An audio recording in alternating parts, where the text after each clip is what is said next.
कोमल चिड़िया अपने खेत में गोभी की खेती किया करती थी।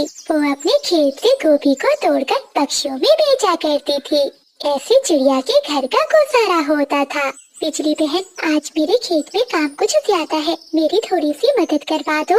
नाना चिड़िया, तुम्हारे खेतों में बहुत मट्टी है, मट्टी बढ़ने से मेरा ये सुंदर रंग खराब हो जाएगा। ठीक है बिजली बहन, मैं अपना काम खुद कर लेती हूँ। फिर कोमल चिड़िया अपने खेत में जाती है और गोभी तोड़ने लगती है। कोमल चिड़िया अपने खेत में गोभी तोड़ रही थी, तभी वहाँ एक बूढ़ी फाख्ता आती है। वो देखने में कोई जादुई फाख्ता लग रही थी। चिड़िया बेटी, मैं बहुत भूखी हूँ, मेरी मदद करो, मुझे अपने खेत की एक गोभी दे दो। माँ जी, आप बैठिए, मैं आपको एक या दो गोभी का फूल देती हूँ। आप जी भरकर गोभी की सब्जी बनाकर खाइएगा। फिर कोमल चिड़िया बूढ़ी फाख्ता को 2 गोभी के फूल तोड़कर दे देती है। बूढ़ी फाख्ता वो गोभी के फूल लेकर वहाँ से गायब हो जाती है। अरे, ये माँ जी कहाँ चली गई?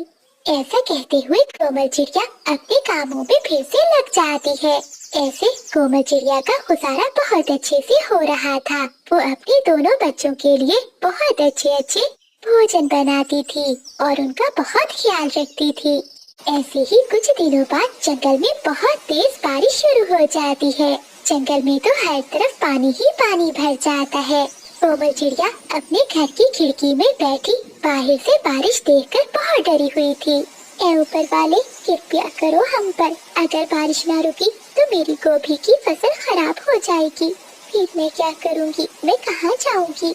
जंगल में सारी रात बारिश बरसती रहती है।